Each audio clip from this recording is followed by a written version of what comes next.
Hi hello നമസ്കാരം welcome back to പെൺലൈൻ academy. നമ്മളിന്ന് നോക്കുന്നത് ഇൻഡസ്ട്രീസ് എക്സ്റ്റൻഷൻ ഓഫീസർ എന്ന തസ്തികയുടെ സിലബസ് ആണ്. നമുക്കറിയാം കാറ്റഗറി നമ്പർ 030/2024 നമുക്ക് industries extension officer industries and commerce ഡിപ്പാർട്ട്മെന്റിലേക്കുള്ള വിളിച്ചിരുന്നത്. ഇനി അത് എക്സാം നടക്കുന്നത് 18/2/2025 ഫെബ്രുവരി 18 മോർണിംഗ് സെക്ഷനിൽ നമുക്ക് എക്സാം നടക്കുന്നത്. ആകെ നമുക്ക് 38,000-ൽ പരം ആൾക്കാരായിരുന്നു അപ്ലൈ ചെയ്തത്. അതിൽ കൺഫർമേഷൻ നൽകിയിട്ടുള്ളത് 24,108 ആൾക്കാരാണ് കൺഫർമേഷൻ നൽകിയിരിക്കുന്നത്. തന്നെയുമല്ല, നമ്മുടെ സിലബസ് കഴിഞ്ഞ ഇൻഡസ്ട്രീസ് എക്സ്റ്റൻഷൻ ഓഫീസർ സിലബസിനെക്കാളും ഭയങ്കരമായിട്ട് ഡിഫറെൻ്റ് ആയിട്ടുണ്ട്. അപ്പോൾ അതിൽ ഭയങ്കര സിമ്പിളായിട്ട് തന്നെ നല്ല മാർക്ക് സ്കോർ ചെയ്യാൻ പറ്റും. നമ്മൾ ഉദ്ദേശിച്ചിരിക്കുന്നത് engineering mathematics, engineering chemistry, engineering physics എന്ന സിലബസിൽ ഉൾപ്പെടുത്തിയിട്ടുള്ള പാർട്ട് 1, പാർട്ട് 2, പാർട്ട് 3 എന്ന സെക്ഷനിലെ ഫ്രീ ക്ലാസ്സസ് നമ്മൾ എല്ലാ ദിവസവും നൽകുന്നുണ്ട്. സോ മുടങ്ങാതെ കാണുക. അതേപോലെ തന്നെ വീഡിയോസ് ഇഷ്ടപ്പെടുകയാണെങ്കിൽ ലൈക്ക് ചെയ്യാനും സബ്സ്ക്രൈബ് ചെയ്യാനും പിന്നെ അതേപോലെ തന്നെ ഷെയർ ചെയ്യുക. ഇൻഡസ്ട്രീസ് എക്സ്റ്റൻഷൻ ഓഫീസർ തസ്തികയിലെ സിലബസ് വന്നപ്പോൾ തന്നെ ഭയങ്കര സിമ്പിളായിട്ട് നമുക്ക് മാർക്ക് സ്കോർ ചെയ്യാം. നമുക്ക് സിലബസ് നോക്കാം അല്ലേ. ടോട്ടൽ 100 മാർക്കിനാണ്. പാർട്ട് 1 എഞ്ചിനീയറിംഗ് മാത്തമാറ്റിക്സ് 40 മാർക്കിനാണ് ചോദിച്ചിരിക്കുന്നത്. മൊഡ്യൂൾ 1 അതായത് module 1 engineering mathematics module 1 8 mark 40 മാർക്കിനെ ആയിട്ട് നമ്മൾ ഡിഫറെൻ്റ് ആയിട്ട് ചെയ്തിട്ടുണ്ട്. അതിൽ മൊഡ്യൂൾ 1 8 മാർക്കിന് ലീനിയർ ഓൾജിബ്ര, അതിനകത്ത് ഉൾപ്പെട്ടിരിക്കുന്നത് matrix algebra, systems of linear equations, row echelon forms and rank of a matrix, fundamental theorem for linear system, eigenvalues and eigenvectors. Okay അല്ലേ. ഇത്രയും കാര്യങ്ങളാണ് 8 മാർക്കിന് ചോദിച്ചിരിക്കുന്നത്. വളരെ സിമ്പിൾ ആണ് അല്ലേ. മെട്രിക്സ് ഫോംസ് ആണ്, ലീനിയർ സിസ്റ്റംസ്, ഏഗൺ വാല്യൂസ്. അപ്പം ഈ 8 മാർക്ക് നമുക്ക് സിമ്പിൾ ആയിട്ട് സ്കോർ ചെയ്യാൻ പറ്റും. ഇനി നെക്സ്റ്റ് മൊഡ്യൂൾ 2 12 മാർക്കിനാണ് ചോദിച്ചിരിക്കുന്നത്. കാൽക്കുലസ് വരുന്നത് ഉൾപ്പെട്ടിരിക്കുന്ന പോർഷൻസ് എന്ന് വെച്ച് കഴിഞ്ഞാൽ functions of single variable, limit, continuity and differentiability, mean value theorems, increasing and decreasing functions, maxima and minima, evaluation of definite and improper integrals, evaluation of area using definite integral, limit and continuity functions of two variables, partial derivatives, rate of change, local linear approximations, chain rule, total derivative, maxima and minima, double and triple integrals, evaluation of area using double integrals. Clear? അപ്പം നമുക്ക് double integrals ആണ് ഇതിനകത്ത് വരുന്നത്. കാൽക്കുലസിനകത്ത് single variable, limit, continuity and differentiability, പിന്നെ അതേപോലെ തന്നെ നമുക്ക് മാക്സിമ, മിനിമ, പിന്നെ double integral problems, 2 variable problems ഒക്കെ ഉണ്ട്. നെക്സ്റ്റ് നമുക്ക് മൊഡ്യൂൾ 3 വരുന്നത് 4 മാർക്കിനാണ്. അപ്പൊ നമുക്ക് മൊഡ്യൂൾ 2 12 മാർക്കിൽ 8 മാർക്ക് സ്കോർ ചെയ്തിട്ട് വേണമെങ്കിൽ ഓർഡിനറി ഡിഫറൻഷ്യൽ ഇക്വേഷന്റെ 4 മാർക്ക് നമുക്ക് ഫുൾ ആയിട്ട് അറ്റൻഡ് ചെയ്യാൻ പറ്റും. Module 2 ordinary differential equation, first order equations, first order linear and non linear ചോദിച്ചിട്ടുണ്ട്. Second order linear equations with constant coefficients, homogeneous and non homogeneous, Euler Cauchy equations, ചിലർ ഇത് Euler എന്നായിരിക്കും വിളിക്കുന്നത്. Okay, അപ്പൊ Euler Cauchy equations, initial and boundary value problems വരും. അപ്പം ഞാൻ പറഞ്ഞല്ലോ, ഇതെല്ലാം നമുക്ക് എല്ലാവർക്കും കുറേ അധികം ആൾക്കാർ എന്തായാലും മീൻസ് ബിടെക് കഴിഞ്ഞിട്ട് ഒരുപാട് നാളായിട്ടുണ്ടാവും. ബിടെക്കിൽ തന്നെ നമ്മൾ ഫസ്റ്റ് 3 സെമ്മിലായിരിക്കുകയാണെങ്കിൽ ഫസ്റ്റ് 4 സെമ്മിൽ ഫസ്റ്റ് 3 സെമ്മിലായിരിക്കും നമ്മൾ മാത്സ് ഒക്കെ പഠിച്ചിട്ടുണ്ടാവുക. പക്ഷെ ഫസ്റ്റ് ഇയർ ഓക്കെ. അപ്പൊ പക്ഷെ നമുക്കതൊന്നും കൂടി പൊടി തട്ടി എന്തായാലും എടുക്കാം. ഇതെല്ലാം സിമ്പിൾ ആണ് കേട്ടോ. മാർക്ക് ഭയങ്കരമായിട്ട് സിമ്പിളായിട്ട് മാർക്ക് സ്കോർ ചെയ്യാൻ പറ്റും. മൊഡ്യൂൾ 4 12 മാർക്കിനകത്ത് വരുന്നത് പ്രോബബിലിറ്റി ആൻഡ് സ്റ്റാറ്റിസ്റ്റിക്സ് ആണ്. Mean, median, mode and standard deviation, correlation, Karl-Pearson correlation coefficient, linear regression, probability, conditional probability, independent events, Bayes theorem, discrete and continuous random variables, expectation, mean and variance, binomial distribution, Poisson distribution, exponential distribution, uniform distribution and normal distribution. പിന്നെ വരുന്നത് discrete and continuous bivariate distribution, bivariate distributions, marginal distributions, independent random variables, expectation, multiple random variables, random variables and central limit theorem. Module 4 4 മാർക്കിൽ numerical methods ആണ് വരുന്നത്. Numerical methods includes numerical solution of linear and non-linear algebraic equations, Newton-Raphson method and regular-Holsey method, interpolation finite differences, Newton's forward and backward difference method, Lagrange's method, and numerical integration, trapezoidal rule and Simpson's 1/3 rule. ഈ module 4 numerical methods കാണുമ്പോൾ ചിലർക്കെങ്കിലും doubts തോന്നും, ഇതൊന്നും നമ്മൾ പഠിച്ചിട്ടില്ല തോന്നും. പക്ഷേ ഇത് actually K2 വരുന്നതിന് മുന്നേ നമുക്ക് എലക്റ്റീവ് പേപ്പറായിട്ട് എല്ലാ ബ്രാഞ്ചിനും ഉണ്ടായിരുന്നു. അപ്പൊ അതിൽ തന്നെ നമ്മൾ പഠിക്കുന്നത് ബ്രാഞ്ച് വൈസ് സൊല്യൂഷൻസ് ആണ്. പക്ഷെ അത് നമ്മുടെ മാത്തമാറ്റിക്സിനകത്ത് വരുന്ന പോർഷൻസ് ആണ്. അപ്പം ഇതും നമുക്ക് ഇക്വേഷൻസ് വെച്ചിട്ട് പഠിക്കാവുന്ന പ്രോബ്ലംസ് അല്ലെങ്കിൽ പഠിക്കാവുന്ന കാര്യങ്ങളാണ്. ഇതിനകത്ത് ഇക്വേഷൻസ് വരുന്നുണ്ട് കേട്ടോ. അപ്പൊ numerical integration, ട്രപ്പിസോഡിയൽ rule, Simpsons 1/3 rule എന്നൊക്കെ പറയുന്നത് ആ ഇക്വേഷൻസും അതേപോലെ തന്നെ ആ ഒരു റൂള് നമ്മൾ ചെയ്യണമെങ്കിൽ അല്ലെങ്കിൽ നമ്മളത് മീൻസ് അതിന് കുറച്ചധികം ക്രൈറ്റീരിയാസ് ഉണ്ട്. ഓക്കെ, അപ്പം അതൊക്കെ നമുക്ക് പഠിക്കാം.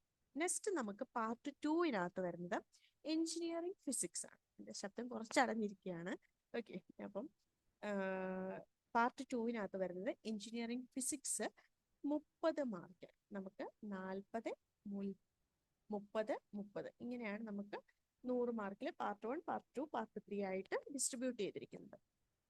ശരിക്കും കഴിഞ്ഞ പ്രാവശ്യത്തെ നമ്മളുടെ ഇൻഡസ്ട്രീസ് എക്സ്റ്റൻഷൻ ഓഫീസർ സിലബസ് വെച്ച് നോക്കുമ്പോൾ നമുക്ക് ഭയങ്കര സിമ്പിളാണ് ഇപ്രാവശ്യം സിലബസ് വന്നിരിക്കുന്നത്. പക്ഷേ ഏറ്റവും ഇമ്പോർട്ടൻ്റ് ആയിട്ട് നമുക്ക് എക്സാംസിനകത്ത് വേണ്ടത് സിലബസ് കംപ്ലീഷൻ ആണ്. സോ എല്ലാ സിലബസിനകത്ത് തന്നിരിക്കുന്ന എല്ലാ ടോപ്പിക്സും നമ്മൾ കവർ ചെയ്യണം.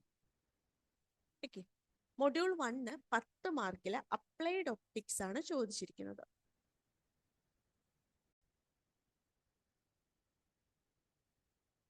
ഓക്കെ, അപ്പൊ നമ്മുടെ പാർട്ട് 2 എഞ്ചിനീയറിംഗ് ഫിസിക്സ് 30 മാർക്സ്.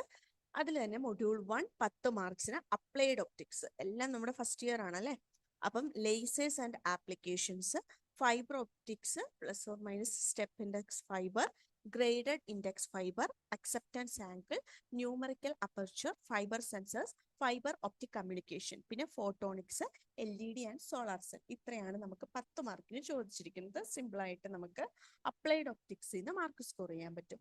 ഇനി മൊഡ്യൂൾ 2 എഞ്ചിനീയറിംഗ് ഫിസിക്സിനകത്ത് ചോദിച്ചിരിക്കുന്നത് സോളിഡ് സ്റ്റേറ്റ് ഫിസിക്സ് ആണ്. സോളിഡ് സ്റ്റേറ്റ് ഫിസിക്സിനകത്ത് ഈ സെമി കണ്ടക്ടർ ഒക്കെ കാണുമ്പം സിവിലുകാരും മിക്കവാരും ഒന്നും ഞെട്ടണ്ട, ഇതൊക്കെ നമ്മൾ ഫസ്റ്റ് ഇയറിൽ പഠിക്കുന്നുണ്ട്. Semi conductors, intrinsic and extrinsic semi conductors, PN junction, energy band, biasing of PN junctions, IV characteristics of PN junction. Next one, superconductors, transition temperature, critical field, type 1 and type 2 superconductors, Meissner effect, BCS theory, application of superconductors. Next one, module 3 10 മാർക്കിന് ചോദിച്ചിരിക്കുന്നത് acoustics ആണ്. അതിൽ തന്നെ include ആയിട്ടുള്ള portions classification of acoustic waves based on frequency, acoustic absorption, reverberation time, Sabine formula, and acoustics of buildings. Next one, ultrasonics, applications, sonar, NDT, medical applications. ഇത്രയാണ് നമുക്ക്, ഇത്രയേ ഉള്ളൂ നമുക്ക് എഞ്ചിനീയറിംഗ് ഫിസിക്സിനകത്ത്. നമുക്ക് ഫെബ്രുവരിയിലെ എക്സാം വരുന്നുള്ളൂ. പക്ഷെ ഇപ്പോഴേ പഠിച്ചു തുടങ്ങുക, കാരണം നമ്മൾ ഒരുപാട് ഗ്യാപ്പ് വന്നിട്ടുണ്ട്. അപ്പം നമ്മൾ നേരത്തെ അത് പഠിച്ചു തുടങ്ങിക്കഴിഞ്ഞാൽ നമുക്ക് സിമ്പിളായിട്ട് അറ്റൻഡ് ചെയ്യാൻ പറ്റും. നെക്സ്റ്റ് ക്വസ്റ്റ്യൻ പാർട്ട് 3 നമ്മുടെ നെക്സ്റ്റ് പാർട്ട് വരുന്നത് പാർട്ട് 3 എഞ്ചിനീയറിംഗ് കെമിസ്ട്രി ആണ്. അതും നമ്മളുടെ 30 മാർക്കിനാണ് ചോദിച്ചിരിക്കുന്നത്. അതിൽ മൊഡ്യൂൾ 1 ഇൻക്ലൂഡ് ചെയ്തിരിക്കുന്നത് chemistry of materials 10 mark, nano materials, glass അല്ലെ, സിമൻസ്, നാനോ മെറ്റീരിയൽസിന്റെ classification based on dimensions and materials, synthesis by sol gel method and chemical reduction, carbon nano tubes, fullerenes, graphene structure and applications. ഇതൊക്കെ നമ്മൾ പഠിക്കുന്നുണ്ട് first year engineering കെമിസ്ട്രിയിൽ. Next glass, composition and properties of soda lime glass, safety glass, borosilicate glass, coloured glass, photo sensitive glass. സിമൻസിനകത്ത് cements, classification of cement, ingredient and their role, manufacture of cement and setting process. ഇത് actually നമ്മൾ engineering കെമിസ്ട്രിക്കകത്ത് നമ്മളുടെ സിലബസിനകത്ത് പഠിക്കുന്നില്ല. പക്ഷേ ഇത് ഞാൻ പറഞ്ഞല്ലേ എല്ലാത്തിനകത്തും എഞ്ചിനീയറിംഗ് കെമിസ്ട്രി ഇപ്പൊ കോമ്പറ്റേറ്റീവ് എക്സാംസ് എഴുതുകയാണെങ്കിൽ അതിലിപ്പോ നിങ്ങൾ UPSC എടുക്കാം. UPSCയിലെ ESC അതായത് എഞ്ചിനീയറിംഗ് സർവീസ് എക്സാമിനേഷൻസിനകത്ത് നമുക്ക് എഞ്ചിനീയറിംഗ് നമ്മളുടെ ബേസിക് എഞ്ചിനീയറിംഗ് തിങ്സ് പഠിക്കാനുണ്ട്. അപ്പൊ അതിലൊക്കെ ഇതെല്ലാം വരുന്നുണ്ട്. തന്നെയല്ല ഇതെല്ലാം എല്ലാ ബ്രാഞ്ചുകാരും പഠിച്ച പോർഷൻസ് തന്നെയാണ്. ഓക്കെ അല്ലേ? Next polymers, industrial manufacture of following polymers, ABS and Kevlar. Speciality polymers, electroluminescence, biopolymers, examples and applications. Conducting polymers, plus or minus doping in conducting polymers, polyaniline and polyacetylene synthesis, structure and applications. ഇത്രയാണ് നമുക്ക് 10 മാർക്കിന് ചോദിക്കാനുള്ളത്. 10 മാർക്കിന് ചോദിക്കുക.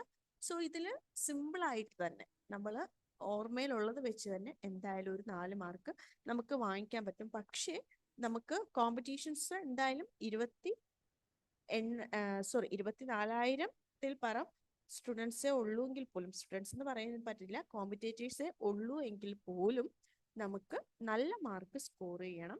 കഴിഞ്ഞ തവണ 40 something ആയിരുന്നു നമുക്ക് കട്ട് ഓഫ് വന്നിരുന്നത്. പക്ഷെ ഇപ്രാവശ്യം എന്തായാലും കൂടും. അപ്പൊ എന്തായാലും ഇതിനകത്ത് നല്ല മാർക്ക് സ്കോർ ചെയ്യാൻ വേണ്ടിയിട്ട് നമ്മൾ ശ്രദ്ധിക്കണം. ഓക്കെ, അപ്പം ഈ 24,000 എന്ന് പറയുന്നതിനകത്ത് കണക്കല്ല കേട്ടോ. നിങ്ങൾക്കുള്ള ഒരു വേക്കൻസി അവിടെ ഉണ്ടെങ്കിൽ അത് നിങ്ങൾക്ക് കിട്ടണം. അപ്പൊ അതിന് വേണ്ടിയിട്ട് നമ്മൾ ഏറ്റവും കോമ്പറ്റേറ്റീവ് എക്സാം ആയതുകൊണ്ട് തന്നെ ഏറ്റവും ടോപ്പ് മോസ്റ്റ് റാങ്കിങ്ങിൽ എത്തുക എന്നുള്ളതാണ് നമ്മുടെ ആവശ്യം. മൊഡ്യൂൾ 2 വരുന്നത് ഇൻസ്ട്രുമെന്റൽ മെത്തേഡ്സ് ഓഫ് അനാലിസിസ്. പിന്നെ ഞാൻ ഒരു കാര്യം കൂടെ പറയട്ടെ, നിങ്ങൾക്ക് അതിന് സാധിക്കും. Okay, instrumental methods of analysis 10 മാർക്കിന് ചോദിച്ചിട്ടുണ്ട്. Thermal analysis, principle and applications of thermogravimetric analysis and differential thermal analysis.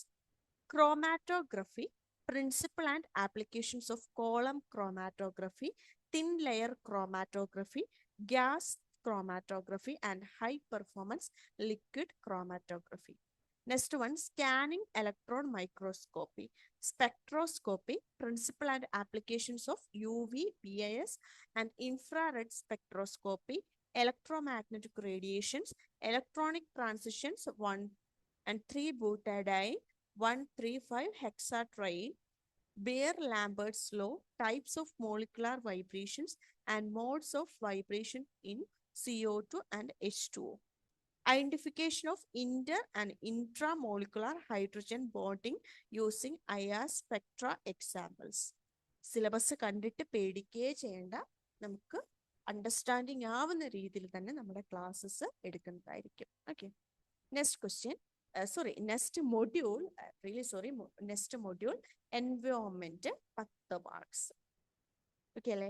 Air pollution, pollutants and their sources, climate change, green house gases and global warming, ozone depletion. Next water pollution, effluent treatment plants, primary, secondary and tertiary treatment plants, industrial effluent from the following industries, and industrial waste management. Industrial waste management, electroplating, textile, petrochemicals, and water treatment and purification, reverse osmosis and ion exchange. Energy and environment, sources of energy, coal, petrol and natural gas, nuclear fusion and fission, solar energy, hydrogen, geothermal, tidal and hydel, etc. Nuclear pollution, disposal of nuclear waste, nuclear disaster and its management, battery, working of lithium ion battery and hydrogen oxygen fuel cell. എനിക്ക് syllabus കണ്ടിട്ട് മനസ്സിലായതിൽ പരം നമ്മളുടെ industries extension officer എന്ന തസ്തികയ്ക്ക് വേണ്ടിയിട്ട് അല്ലെങ്കിൽ തസ്തികയിലേക്ക് നമ്മൾ കയറുമ്പോൾ നമുക്ക് ആവശ്യമുള്ള കുറച്ചധികം കാര്യങ്ങൾ നമ്മുടെ ഈ എഞ്ചിനീയറിംഗ് കെമിസ്ട്രിക്കകത്തും ഉണ്ട്. ഓക്കെ അല്ലേ? അപ്പം നമുക്ക് പഠിച്ചു തുടങ്ങാം. സിമ്പിൾ ആയിരിക്കും. പക്ഷെ ഈ പറഞ്ഞ പോലെ തന്നെ ഓരോ ദിവസവും ഒരു മിനിമം 5 ക്വസ്റ്റ്യൻസ് എങ്കിലും ചെയ്ത് തന്നെ പോവാം. മിനിമം കേട്ടോ, മിനിമം ആണ് പറഞ്ഞത്. മിനിമം 5-10 ക്വസ്റ്റ്യൻസ് എന്തായാലും അറ്റൻഡ് ചെയ്ത് പോവുക. നമുക്ക് അറിയാവുന്ന പോർഷൻസ് അല്ലേ, അറിയാവുന്ന കാര്യങ്ങളല്ലേ, എഞ്ചിനീയറിംഗ് മാത്തമാറ്റിക്സ്, ഫിസിക്സ്, കെമിസ്ട്രി എന്ന് പറഞ്ഞ് നിൽക്കരുത്. ഇതിനകത്ത് നമ്മളെ ഗ്യാപ്പ് വന്ന് ഇഷ്ടം പോലെ പോർഷൻസ് ഉണ്ട്. പിന്നീട് നമ്മളുടെ ഇത്രയും നാളത്തെ ഈ ഒരു ലൈഫിൽ നമ്മൾ യൂസ് ചെയ്തിട്ടുണ്ടാവില്ല. അപ്പൊ അതെല്ലാം ആ ഗ്യാപ്പ് ഫില്ല് ചെയ്യുക എന്നതിലുള്ളതാണ് സിലബസ് കംപ്ലീഷനകത്ത് നമുക്ക് മെയിൻ ആയിട്ട് ശ്രദ്ധിക്കേണ്ടത്. ഓക്കെ, പിന്നെ എഞ്ചിനീയറിംഗ് മാത്സിനകത്ത് ചെയ്ത് തന്നെ പഠിക്കുക, പ്രോബ്ലംസ് ചെയ്ത് തന്നെ നമ്മൾ പഠിക്കുക. എഞ്ചിനീയറിംഗ് മാത്തമാറ്റിക്സിന് 40 മാർക്കും സിമ്പിൾ ആയിട്ട് നമുക്ക് സ്കോർ ചെയ്യാൻ പറ്റും. Okay, thank you.